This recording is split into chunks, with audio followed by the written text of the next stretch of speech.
Hello, nurses. This is going to be a discussion of neurosensory assessment. This is for the students that are taking nursing assessment, and we are going to spend some time today talking about the neurological assessment. So let's talk about this neurological assessment. And this is a system assessment, and we are going to be discussing the nervous system as well as the sensory system, and we're going to be focusing on the eyes and the ears when it comes to the five senses. Now, with a neurological assessment, it may not be necessary to perform an entire neurological exam every time on every single patient, but this is going to be a detailed explanation so you know how to do it in case the patient verbalizes any neurological concerns, if they have a history of neurological conditions, or if you note that they have any neurological deficits upon examining them. So you want to ask some questions, right? Of course, you always identify yourself.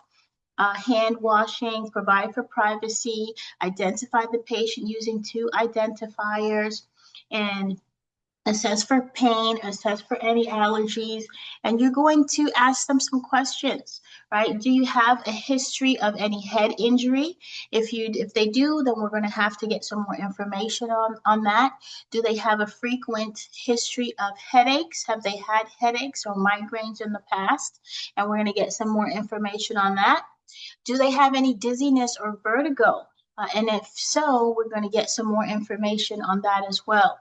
Have they ever had any seizures? And we want to get some more information about the seizures. When did they start? How long have they had them? How long are the seizures? Usually, are they taking any medication? So these are all things that we need to think about with our neurological assessment, when we're talking to our patient. So we also want to look at their mental status, and we want to determine their level of consciousness. So are they oriented? Their affect, their mood, and their speech, okay, and their cognition. So when we talk about their level of consciousness, are they alert? Are they lethargic? That means they're not easily aroused, right? Or are they comatose? So we're really looking at their level of consciousness. And all of these terms you should be familiar with because these are probably testable items. We're looking at their orientation. Do they know who they are? Do they know where they are? Do they know what time it is? So we're also looking at their affect, okay? Does their affect, right, their facial expression, their attitude, is it matching the situation? Okay, so if I was to tell you my dog died and I start laughing, that is a cause for concern because that's not necessarily something that would be humorous, right? It would be, you would expect someone that has that kind of sadness. They may be crying or they may have a sad or downcast expression. You're also going to be looking at their mood. Are they happy? Are they sad? You're going to be looking at their speech, listening to their speech. Is their speech normal? Is it clear? Is it consistent? Is their speech garbled, right? So maybe they're using a word salad. So these are all things that go with the neurological assessment.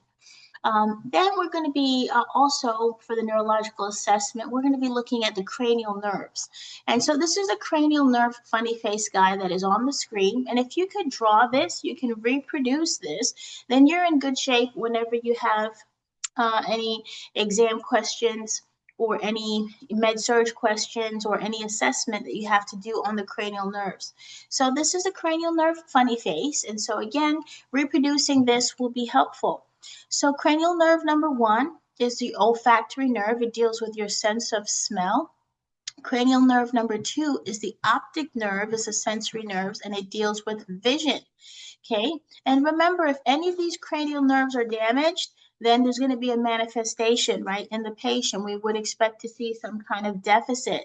So cranial nerve number 1 is damaged. They may not have a good sense of smell. They may not be able to smell. Cranial nerve number 2, if that is damaged, the optic nerve, they may have blindness.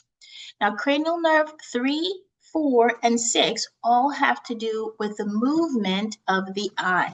Okay, so cranial nerve number 3 is the ocular motor. That is for the movement of the eye.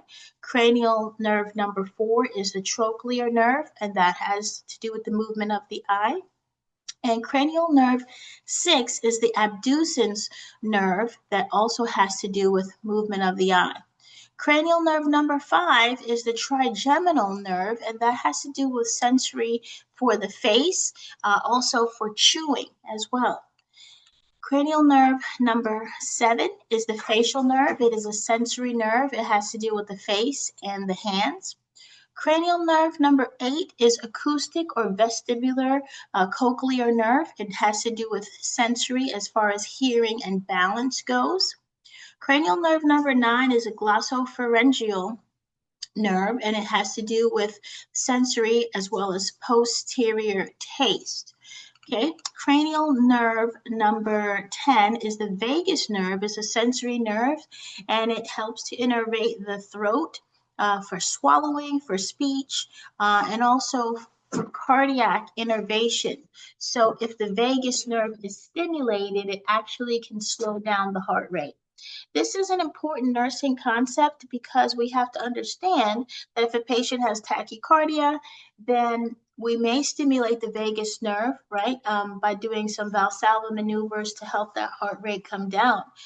On the other side of things, if we are performing an enema on a patient, for example, that can stimulate the vagus nerve and decrease the patient's heart rate. Now, if the patient already has bradycardia, which is a slow heart rate, less than 60, because we know 60 to 100 is the normal heart rate for an adult, if we stimulate this vagus nerve by performing an enema, the patient's heart rate may go dangerously low and they may lose consciousness. So that's important things to think about with cranial nerve number 10, the vagus nerve. Now, cranial nerve 11 is the accessory nerve, and that is for motor function. It's for the throat and the neck muscles and the upper back. Okay, that's cranial nerve 11. Cranial nerve number 12 is the hypoglossal nerve, and that has to do with motor and the tongue.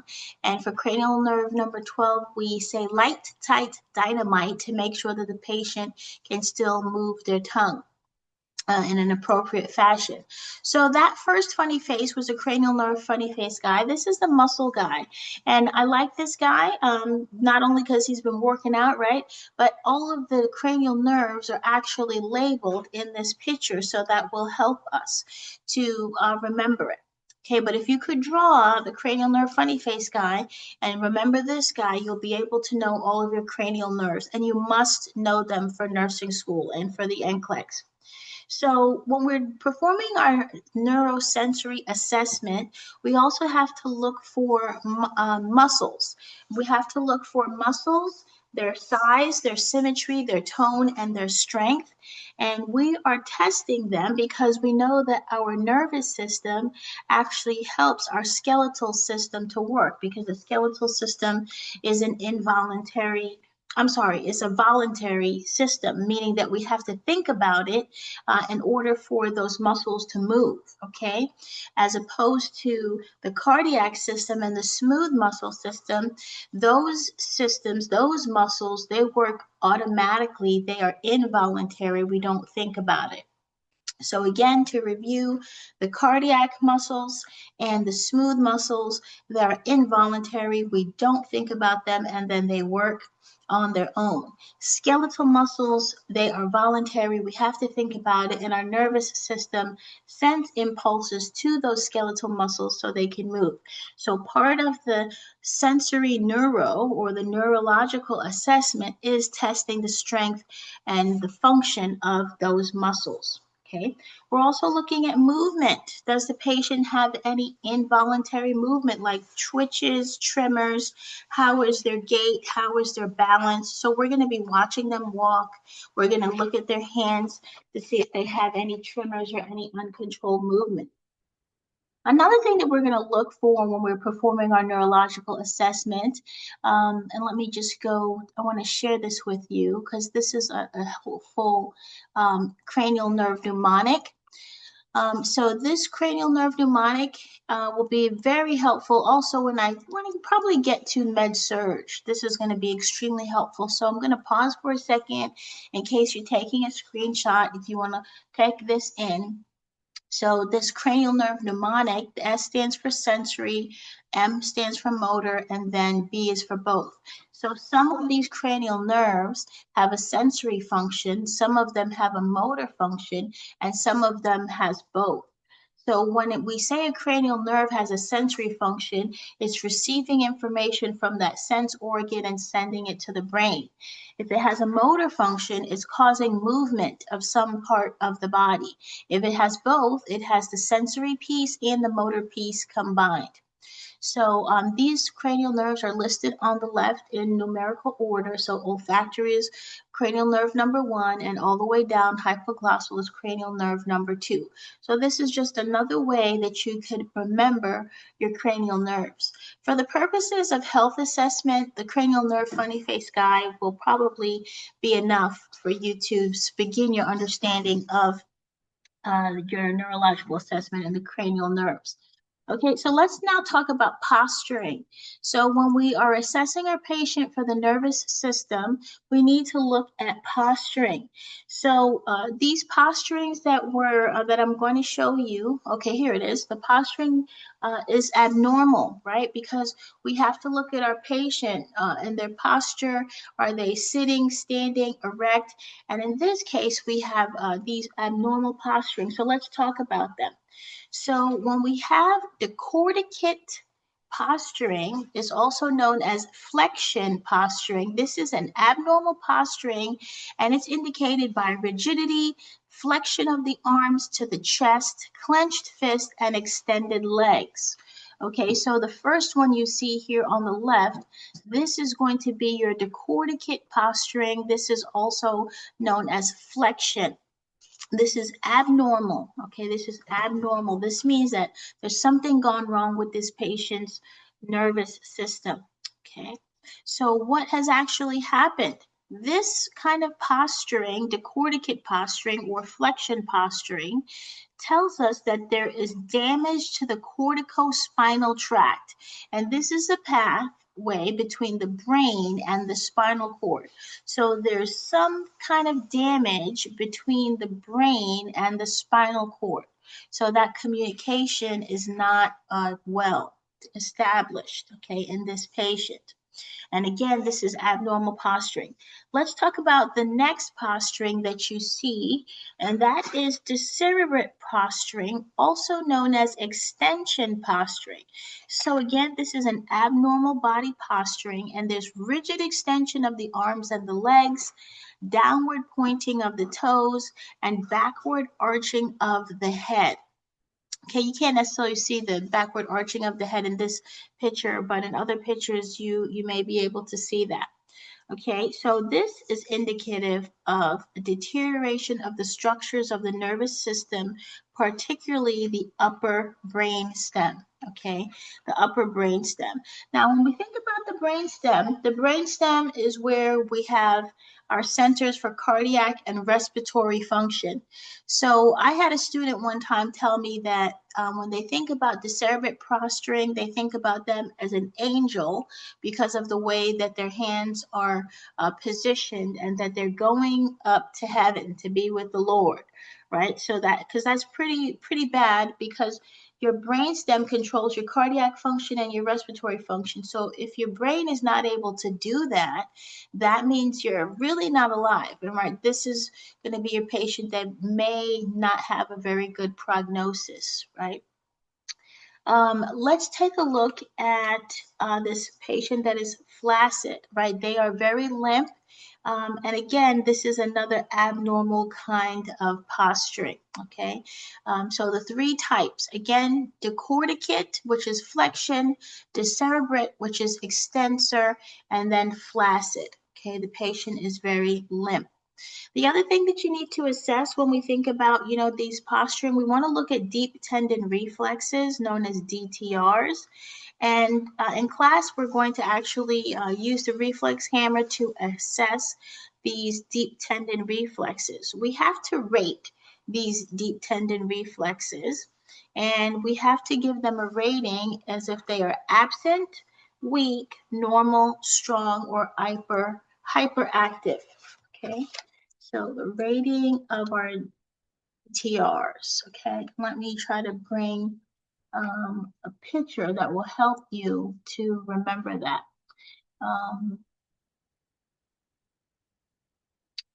Let's see if I could get a nice image to bring that up. Okay, yeah, so this is a good image. All right, so here's the grading of your deep tendon reflex. So this is something that you probably need to know, right, for testing purposes. So this is when, and I think everybody associates it with you're sitting there and they hit your knee, right, your patella, just below the area of the patella. To see if your leg kicks out, right? That is your deep tendon reflex. So again, the grading, if there is no reflex, no response, they get a 0. If there's a weak reflex, they get a 1 plus. If there's a normal, then it's 2 plus. If it's strong, more than normal, then it's a 3 plus. And if it's hyperactive, they get a 4 plus.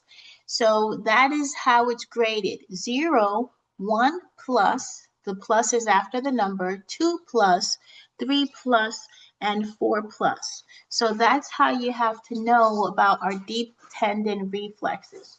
So 0, absent, no response, and all the way up to 4 plus, which is very brisk, hyperactive. So what you want is 2 plus. That is the normal finding for deep tendon reflexes, okay? The other part of your neurological assessment is going to be the Glasgow Coma Scale. So the Glasgow Coma Scale is really important, and this is going to tell us, okay, is this patient able to respond to stimuli, or are they in a coma or not? So the patient will receive scores on the Glasgow Coma Scale in 3 areas. The first area is if they're opening their eyes.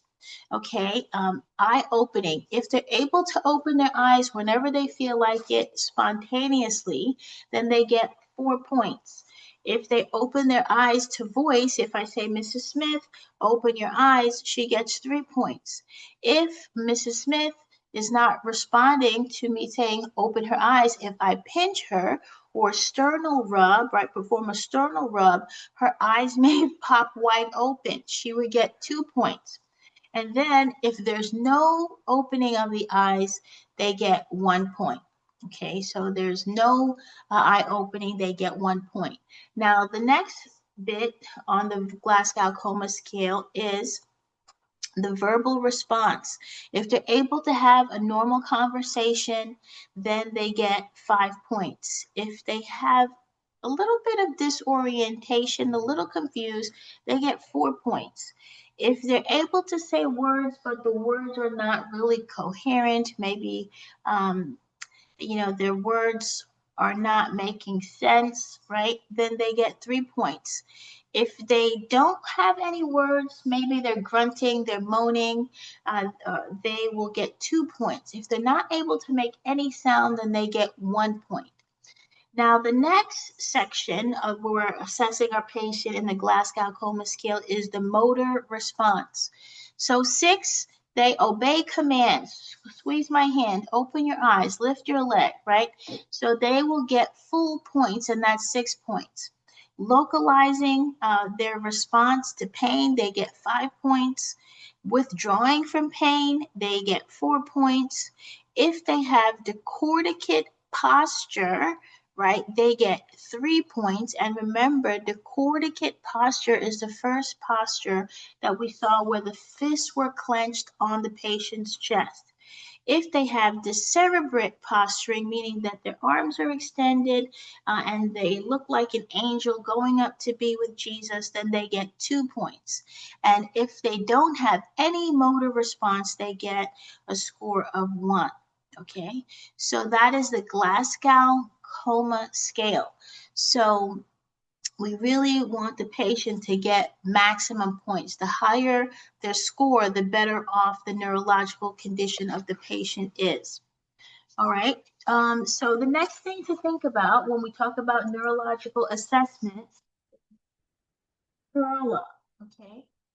Pupils equal, round, and reactive to light and activation, okay?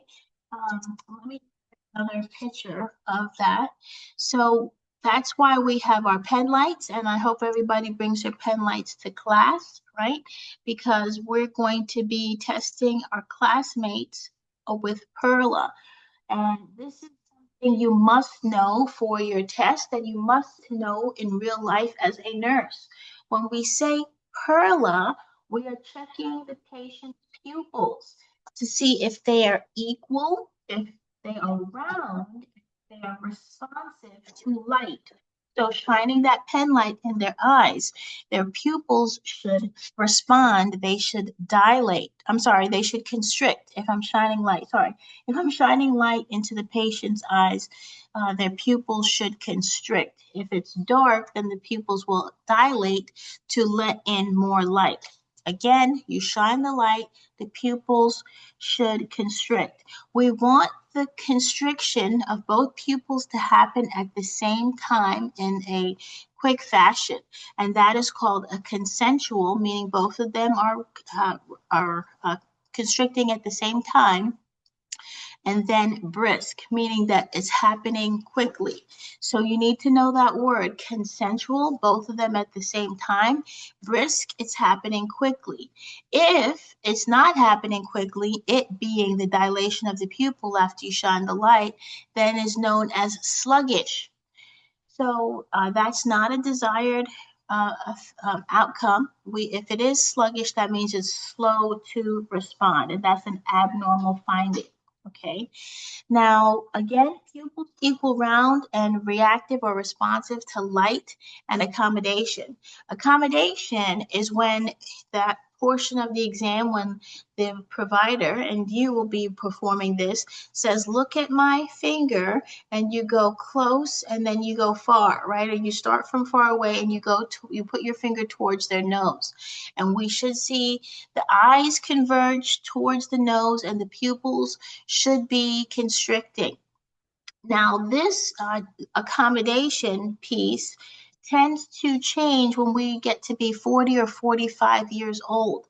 So someone that may have never worn glasses before may need reading glasses. So that is the accommodation piece. And that is a normal finding in your middle-aged patient, the age of 40 to 45. Okay, that's when they start needing these, kind of reading glasses. All right, let me make sure I've gone over everything that I had set up. Okay, that's for the eyes. Okay, very good. So let's talk about some conditions with the nervous system. Um, Actually, before we do that, let's talk about some diagnostic procedures. So let me go back to this picture right here. So when we talk about diagnostic procedures, we're checking to see, okay, what exactly is going on with the nervous system. So those procedures could be a lumbar puncture, where we're inserting a needle into the subarachnoid space, right, to measure the pressure. And we're going to be really getting cerebrospinal fluid, okay? The patient may have contrast injected into this lumbar space. They may get anesthesia, or they may even receive medications during this lumbar puncture, okay? There's another procedure that we can use for a neurological assessment is a CT scan.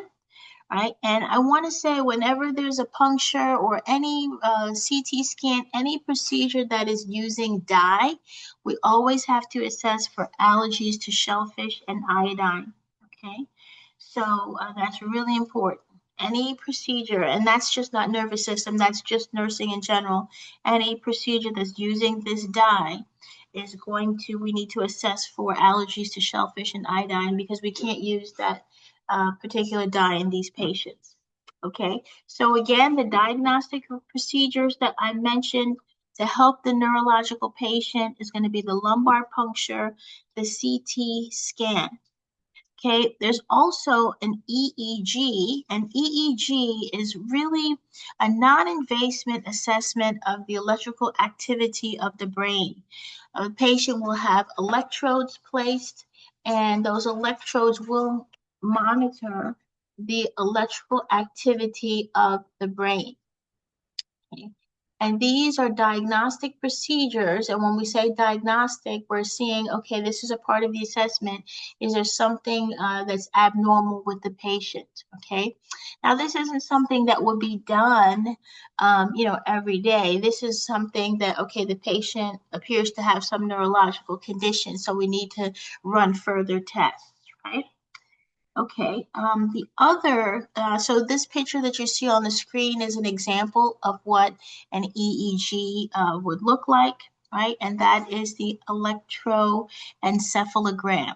Okay, so those electrodes are placed over multiple areas of the scalp to detect and record patterns of electrical activity, and they check for abnormalities, like if your patient has seizure disorders, if they have had a head injury, if they have any tumors, if they have any infections, if they have any degenerative brain diseases, if they have any metabolic disturbances, or this can also be used to confirm brain death, right? If we say someone is brain dead, right, sometimes they will be, lay people will refer to them as a vegetable. They're in a comatose state. So this EEG is used to make this assessment, and it is a non-invasive assessment. A general rule for nursing, we always want to do things that are non-invasive or least invasive before we go to more invasive procedures. All right, the next kind of non-invasive procedure that we can use when assessing our patient neurologically is the MRI. So I want to make sure that you nurses understand that if a patient has any metal in their body, they are not a good candidate for an MRI. There was a recent article that I read in this past month that a patient actually had a large gold chain and he went for an MRI and he was killed because of the large magnet, right? He was actually killed because the gold chain was attracted to the magnets, right? And so the patient did not survive. So it's really important that you know this. This is an NCLEX concept, but this is really, the life and death of a patient. And I just was shaking my head, and I don't want to judge any nurse or any staff. I know that a lot of places people are burnt out, but that is one of the most basic things that we should not allow to happen. If a patient has any metal, jewelry, earrings, piercings, they should not be getting into this MRI machine. Okay, it's a magnetic resonance imaging. Same goes if they have any metal inside of their body, if they have any Harrington rods to support their spine, or if they have any plates or screws, they should not be getting an MRI. So the MRI, again, is magnetic resonance imaging. It's a non-invasive procedure that uses a magnetic field to construct clear, detailed cross-sectional images of the body. And in this case, we're talking about the brain, since we're talking about neurological assessment. Now, besides the metal, what's important to know about this is a 45 to 60-minute procedure. So if the patient's not going to be able to lie still, they may have to get some kind of anti-anxiety medication so they may be able to lie still. I saw a clever question and clever NCLEX question about this. The patient was deaf. What special instruction do we have to give them? Well, because the patient is deaf, they're not going to hear the sounds because the sounds are kind of loud that the machine makes, but they will feel the vibrations. So that is something you want to educate your patients that there's going to be sound, there's going to be movement, especially your deaf patient. Let them know that there's going to be those vibrations. Okay, that's really, really important kind of thing. And make sure your patient is not claustrophobic because they're going to be lying in this enclosed area for this 45 to 60 minutes. So we have to assess for claustrophobia. And again, if they are, then we may have to get the order for an anti-anxiety kind of medication. All right, so when we think about neurology, right, the neurological assessment, we also have to look and find out if there's been any head injuries, and we have to look out for something that's called increased intracranial pressure. Increased intracranial pressure. Now, when we think about head injuries, we're assessing for any trauma to the head. We're looking for anything wrong with the scalp, the skull. We're looking for concussion. We're looking for any fractures, right? So those are all things that we have to look out for on our neurological assessment. Now, there could be a closed head injury, right? And the picture that I'm showing you is increased intracranial pressure, so pressure inside of the cranium. Okay, so a closed head injury can happen with a patient that has had blunt force trauma. They could have a concussion, a contusion. They can have forces that have caused brain damage. Patient, besides a closed head injury, they could have, and we're talking about head injuries now, right? There's different types. There's a closed head injury. They could have a skull fracture, a basilar skull fracture. This is a classic kind of NCLEX question. The patient could be bleeding from the nose or the ears. If a patient has clear fluid, like a head trauma patient, they have clear fluid coming from their eyes, coming from the nose or ears, we may think that it's cerebrospinal fluid. We have to test it for glucose. That will tell us if it is in fact cerebrospinal fluid. Now, the basilar skull fracture, that is the base of the skull being fractured, right? Again, this is a head injury. The other thing that goes with this is raccoon eyes. So the patient will have dark areas around their eyes, and that is called periorbital edema. Okay, and ecchymosis. And we talked about ecchymosis before. That is the redness. So around their eyes may be bruised and swollen. Okay. That's really important. And they may have what's called a Battles sign, okay? And this is behind their ears by the mastoid bone, okay? So they may have a Battles sign. So I want to make sure that you're familiar with this terminology, so if you see it on a test, you will be ready to rock and roll. Now, with this increased intracranial pressure, think about it. If you sprain your ankle gets swollen, it can get as big as it needs to get, right, for the healing process to take place. If the brain is injured, it can't really get that swollen. Guess what? Because the skull or the cranium is there keeping the brain, right, in a confined space. And so in the case of these head injuries, if the brain is injured, there's going to be increased intracranial pressure, and that is definitely not good for your patient. How do I know my patient has increased intracranial pressure? Well, again, we're looking at the head trauma patient, and there's going to be a rise of pressure in the skull. Okay, and this is due to, their brain being damaged. They could have had some kind of trauma. So what are we looking for? Well, we're going to have changes in their level of consciousness. Are they restless, confused, drowsy? Do they have lethargy, right? Do they have any motory or sensory changes? Do they have headache? Do they have double vision, which is diplopia? Are they irritable? Do they have nausea, vomiting, and projectile vomiting? I say again, projectile vomiting is an abnormal finding in any patient. And if I see an NCLEX question that tells me projectile vomiting, I'm thinking one of two things, that they have increased intracranial pressure or they have a GI obstruction. Now, of course, the question is going to give you some more background on the patient. So, but Usually when you see that projectile vomiting, okay, that's abnormal. Nobody should be projectile vomiting. Is it increased intracranial pressure or is it a GI obstruction? Those are the things that I would be looking for, okay? Now, the patient may have changes in their vital signs, right, that has this kind of head trauma, and they may not be able to regulate their body temperature. And you may be thinking, okay, what kind of patients may have this kind of, issues besides someone that has had a head injury? Well, somebody that has a brain tumor, hydrocephalus, which is increased water on the brain. They may have a ruptured aneurysm, and I think I might have mentioned this before. Dr. Dre, the artist, he actually had a ruptured aneurysm, which is a ballooned artery in the brain, right, or a bleed on the brain. Also, a patient that has meningitis can have increased intracranial pressure, as well as a patient that has encephalitis. Okay, so all things to make your neurological assessment on with this patient. Okay. All right, let's now go to talking about the sensory system. I'm going to go to the eyes.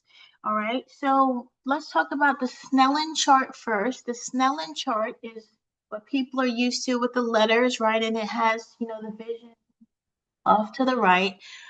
So we're aiming for normal vision, that's line 8, to be 20/20, right? So this is what a patient will be able to read, line 8, if they're 20 feet away. They should be able to read those letters from left to right, and then covering one eye from left to right, then covering the other eye, and then looking at it with both eyes. And we're going to be doing this in our skill lab. But this is the Snellen eye chart to measure visual acuity. So that is part of the assessment, right, when we talk about the eyes.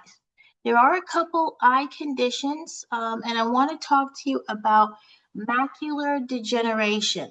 Okay, macular degeneration. That is a condition that usually happens with our older patients.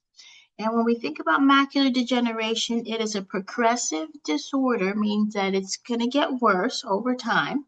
And it's a progressive disorder of the retina causing the loss of central vision. So their central vision is not clear. So this picture that I'm showing you of the two adorable boys, right, look like they're playing soccer or they're playing kickball, they're just having a great time. This, their faces, because it's in the center of this picture, is not able to be seen, right? And that gives you an idea of what a patient with macular degeneration may face. So of course it's not safe for this patient to drive, right? So that's an example. Let me show you some other eye conditions. I have a slide that has the eye conditions that I wanted to share. Okay, we got some macular degeneration. Okay. All right, so here's a picture, if you're a visual learner, of different eye conditions. So these terms you need to know, right?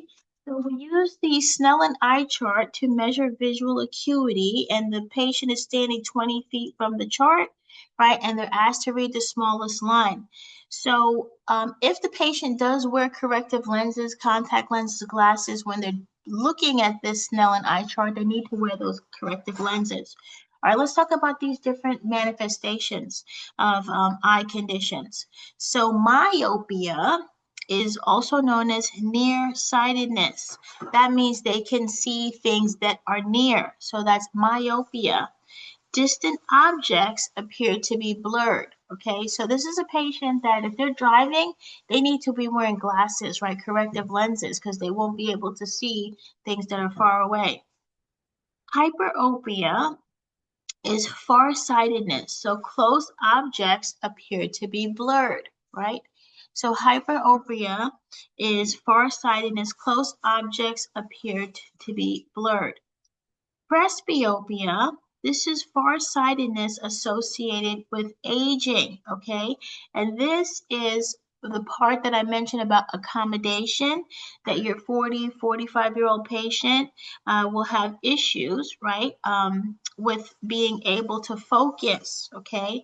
And that is presbyopia, which is farsightedness associated with aging. It's a progressive condition in which the lens of the eye loses its ability to focus. Now, we talked about macular degeneration. Legal blindness is another condition that you could assess, and it's when the vision of the better eye does not exceed over 200. Now, 20/20 is what we're looking for, but if a person's better eye does not exceed 2200, or their whole visual field is less than 20 degrees because of, their visual field is damaged. If it's less than that, then they are legally blind. Other conditions that you could see with the eye, dry eye syndrome that happens in Sjogren's syndrome. I think sisters have that autoimmune condition where they have dry eyes, dry membranes. Cataracts is also a condition where the lens of the eye becomes opaque. Let me just show you what an eye with cataract will look like upon assessment. Okay, and this cataract is usually in your geriatric patient, And the good thing about this is that they can remove that cloudy lens and give them a new lens. So this is what it would look like if someone has cataract. Would state that it's dark, it's hard for them to see, they would need a lot of light. Another eye condition. Detached retina is another condition, the retina, which is the inner of the eye that becomes detaches from the patient.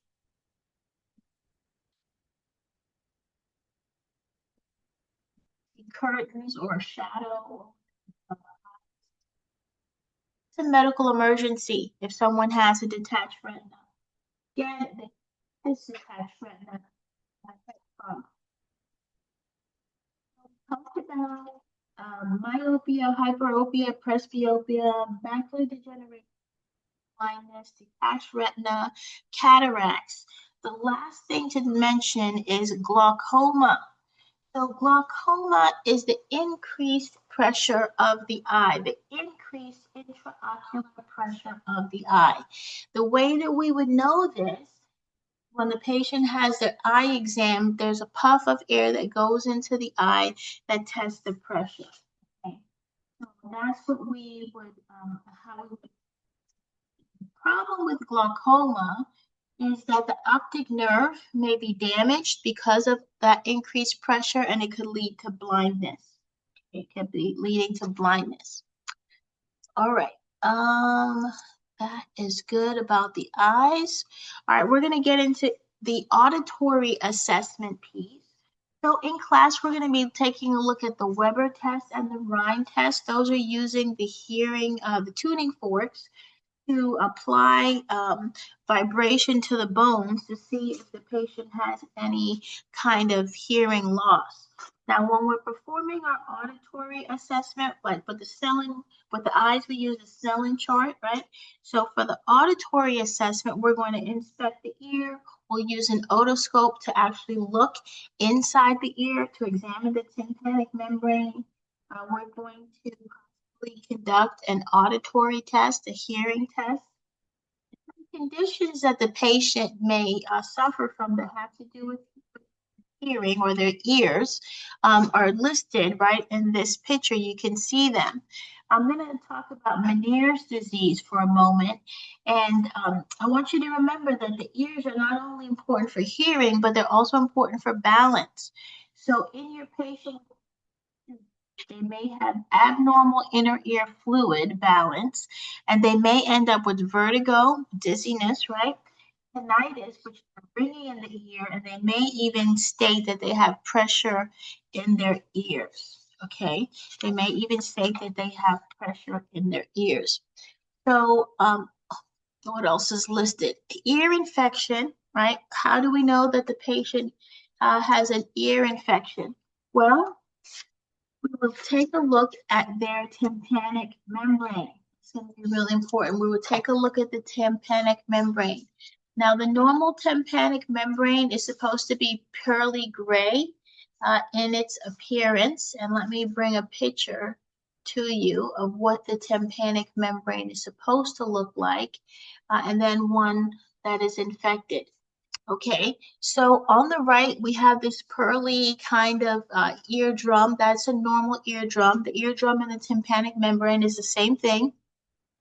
Now we have an ear infection, so it's pink, it's red, it's inflamed. You can see the fluid that's built up behind the actual membrane, and it is like a drum, right? It's like the covering over a drum, so that is your eardrum. And this fluid can build up and it can actually cause a perforation, right? So the eardrum is actually ripped. And this off to the far left is a patient, which is probably a pediatric patient that use their eustachian tube fully developed, and they have these little tubes that help to drain that extra fluid. So there's not a lot of pressure on the eardrum. So this is a great visual so you can know what it would look like if you were to look inside the patient's eardrum. So you want to see the normal eardrum, but if you look inside and it's red, inflamed, there's pus, that tells us that there is an ear infection, and that is otitis media. All right, so this concludes our discussion of the nervous system assessment and the assessment of the sensory system, focusing on the eyes and ears. So remember to always think like a nurse. Thank you.